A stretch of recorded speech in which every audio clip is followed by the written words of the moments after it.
నమస్తే అండి అందరికీ. ప్రతి ఒక్కరి జీవితంలోనూ ఒక్కసారైనా చదవాల్సిన పుస్తకం 'ఐ యామ్ ద మైండ్'. తెలుగులో 'నేనే మనసుని'. ఎందుకు ఈ పుస్తకాన్ని చదవాలి అంటే, ఈ పుస్తకం మన మనస్సు స్వరూపం ఏమిటో స్పష్టంగా తెలియజేస్తుంది. మన జీవితంలోని బాధలు, భయాలు, చింతలు ఎక్కడి నుంచి వస్తాయో అర్థమవుతుంది. మనసుని ఎలా నియంత్రించుకోవాలి, శాంతి మరియు ఆనందం ఎలా పొందాలో నేర్పుతుంది. ప్రతి వ్యక్తికి స్వయాన్ని తెలుసుకోవడం అనే ఆధ్యాత్మిక దారిని చూపిస్తుంది. ఈ పుస్తకం చదివితే మన జీవితానికి మనమే నిజమైన నాయకుడు అవుతాం. ఒకసారి ఈ పుస్తకాన్ని చదివి చూడండి, మీలో మార్పు అనేది స్టార్ట్ అవుతుంది. ఇందులో మొత్తం 21 టాపిక్స్ ఉంటాయన్నమాట. ఒక్కొక్క టాపిక్ ఒక్కొక్క అద్భుతమనే చెప్పవచ్చు. నేను నాకు తెలిసినంతలో వివరణ చేయడానికి ప్రయత్నం చేస్తాను. ఈ అధ్యాయంలో రచయిత మనసు స్వరూపాన్ని పరిచయం చేస్తారు. అతను చెప్తాడు, మనిషి జీవితంలోని ప్రతి అనుభవం, ప్రతి భావం, ప్రతి నిర్ణయం వెనుక మనసే ఆధారం అని. నీవెవరు అని అడిగినప్పుడు చాలామంది తమ శరీరాన్ని చూపిస్తారు. కానీ దీప్ త్రివేది గారి ప్రకారం నువ్వు శరీరం కాదు, నువ్వు మనసు. శరీరం కేవలం మనసు పని చేయడానికి ఒక సాధనం మాత్రమే. నీ మనసు ఎలాంటి స్థితిలో ఉందో నీ జీవితం కూడా అదే స్థితిలో ఉంటుంది. ఉదాహరణకు, ఒకే పరిస్థితిని ఇద్దరు వ్యక్తులు ఎదుర్కొన్న ఒకరికి అది సులభంగా అనిపిస్తుంది, మరొకరికి కష్టంగా ఉంటుంది. ఎందుకంటే వారు మనసుల స్థితి వేరు కాబట్టి. దీన్ని బట్టి మనకేమర్థమవుతుంది? నీ మనసును తెలుసుకుంటేనే నీ జీవితాన్ని తెలుసుకుంటావు. నీ మనసుని గమనించడం మొదలుపెట్టు. అప్పుడు నువ్వు నిజంగా నీ పరిచయం పొందుతావు. కళ్ళు మూసి నీలోని ఆలోచనలను నిశ్శబ్దంగా గమనించు. వాటిని తీర్పు లేకుండా అబ్జర్వ్ చెయ్యి. కొద్ది నిమిషాల్లోనే నువ్వు గమనించే వ్యక్తి అంటే మనసు స్వరూపం అని అనుభూతి చెందుతావు. నా ఉద్భవం. మనిషి జీవితంలో అత్యంత పెద్ద ప్రశ్న నేను ఎక్కడి నుండి వచ్చాను? ఈ ప్రశ్నకు సమాధానం కోసం మనం దేవుళ్ళను, శాస్త్రాలను, సైన్సుని చూశాము. కానీ దీప్ త్రివేది గారు చెప్తారు, నీ ఆరంభం బయట కాదు, నీలోనే ఉంది అని.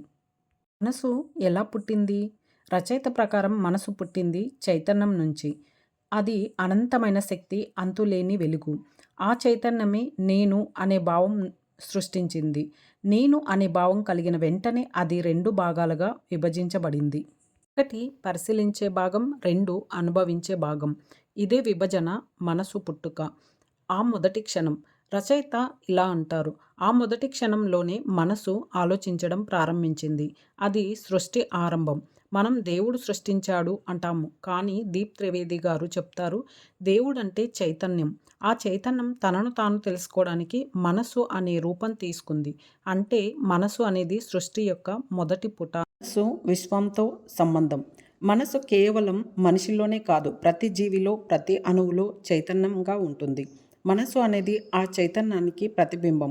అందుకే మన ఆలోచనలు విశ్వంతో ముడిపడి ఉంటాయి. ఉదాహరణకు, నువ్వేదైనా మంచి ఆలోచనలో ఉన్నప్పుడు నీ చుట్టూ కూడా అదే తరంగం పుడుతుంది. అదే మనసు తరంగ దైర్ఘ్యం అంటే వైబ్రేషన్. దానివల్లే ఆకర్షణ చట్టం అంటే లా ఆఫ్ అట్రాక్షన్ పనిచేస్తుంది.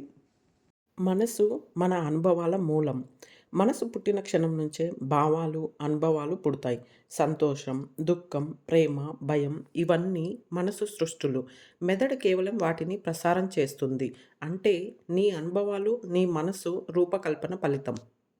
దీప్ త్రివేది గారు చెప్తారు, ప్రపంచం నిన్ను సృష్టించలేదు, నీ మనసే నీ ప్రపంచాన్ని సృష్టించింది. జీవిత మూలం నీ మనసే. ప్రతి ఒక్కరి జీవిత పయనం వేరు. ఎందుకంటే ప్రతి ఒక్కరి మనసు కూడా ఒకలా ఉండదు. నీ మనసు ఏ దిశలో ఆలోచిస్తే నీ జీవితం కూడా ఆ దిశలోనే వెళ్తుంది. నువ్వు భయపడే మనసు కలిగి ఉంటే నీకు భయపడే పరిస్థితులు ఎక్కువగా వస్తాయి. నువ్వు ధైర్యంగా ఉండే మనసు కలిగి ఉంటే నీ చుట్టూ అవకాశాలు వస్తాయి. అంటే మనసు నీ జీవిత స్క్రిప్టు రాస్తుంది. మనసుని అర్థం చేసుకోవడం అంటే సృష్టిని అర్థం చేసుకోవడం. దీప్ త్రివేది గారు ఈ అధ్యాయాన్ని ఇలా ముగిస్తారు, మనసు అంటే సృష్టి, సృష్టి అంటే మనసు. దానిని అర్థం చేసుకున్నవారు తన జీవితాన్ని మార్చుకోగలరు.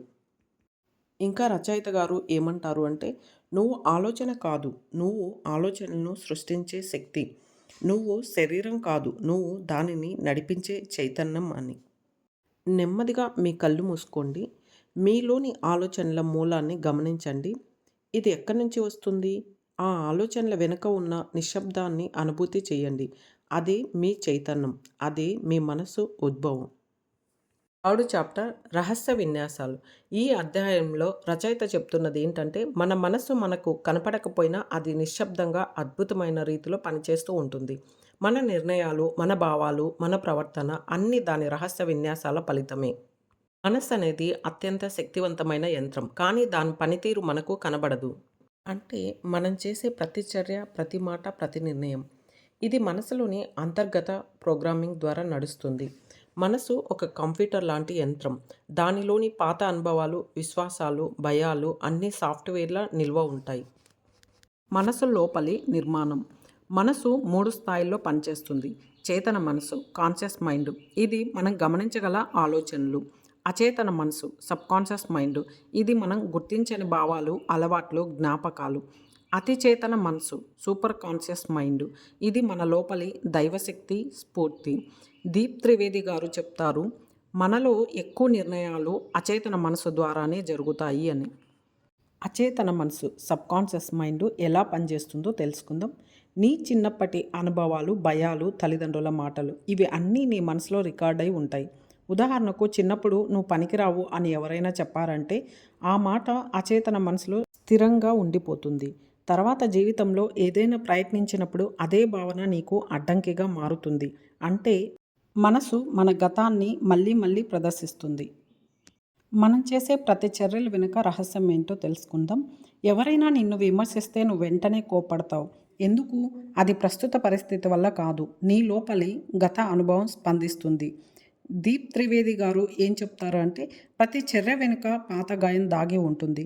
దానిని గమనించి అర్థం చేసుకోవడం మొదలు పెడితే మనసు క్రమంగా ప్రశాంతమవుతుంది. మనసు శక్తి దృశ్యాలను సృష్టించే యంత్రం.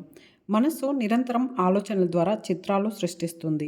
నువ్వు భయపడితే భయానక దృశ్యాలు, నువ్వు ఆశావహంగా ఉన్నప్పుడు సంతోషకర దృశ్యాలు. దీప్ త్రివేది గారు చెప్తారు, నీ ఆలోచనలు నీ వాస్తవాన్ని తయారు చేస్తాయి అని. అందుకే పాజిటివ్ ఆలోచనలు అంటే కేవలం మాటలు కాదు, అవి మనసు శక్తిని సరైన దిశలో నడిపే సాధనాలు. మనసు యొక్క స్వీయ రక్షణ విధానం. మనసు ఎప్పుడూ కూడా బాధను తప్పించుకోవాలని చూస్తుంది. అందుకే అది న్యాయాలు తయారు చేస్తుంది. నేనే సరైన దాన్ని, అతని వల్లే లేదా ఆమె వల్లే ఈ సమస్య వచ్చింది, నా తప్పేమీ లేదు అని. కానీ ఈ రక్షణాభావం మన అభివృద్ధిని ఆపేస్తుంది. దీనికి పరిష్కారం ఏమిటంటే, నీ తప్పుల్ని ధైర్యంగా అబ్జర్వ్ చేయాలి. అప్పుడు మనసు నీకు వ్యతిరేకంగా కాకుండా నీతో సహకరిస్తుంది. మనసుని అర్థం చేసుకోవడమే విముక్తి. మనసు నీ శత్రువు కాదు, కానీ అది అజ్ఞానం వల్ల కష్టాలు సృష్టిస్తుంది. దాని రహస్య విన్యాసాలను అర్థం చేసుకుంటే నువ్వు దానికి అధిపతి అవుతావు. దీప్ త్రివేది గారు చెప్తారు, మనసు నీకు దాసుడా రాజా అన్నది నీ అవగాహన మీద ఆధారపడి ఉంటుంది అని. కళ్ళు మూసుకొని శ్వాసని గమనించండి. ప్రతి ఆలోచన వచ్చినప్పుడు ఇది నా మనసు పని, నేను గమనిస్తున్న వాడిని అని చెప్పుకోండి. కొద్ది నిమిషాల్లో మనసు ఎలా చేస్తుందో మీకు స్పష్టమవుతుంది. ఫైనల్గా ఈ అధ్యాయంలో దీప్ త్రివేది గారు, మనసు అనేది అద్భుతమైన యంత్రం. దానిని గమనించడం నేర్చుకున్నప్పుడు అది నీ బానిసగా మారుతుంది, లేకపోతే నిన్నే పాలిస్తుంది. ఫస్ట్ 3 చాప్టర్స్ ఫస్ట్ వీడియోలో చేద్దాం. నెక్స్ట్ వీడియోలో కలుద్దాం.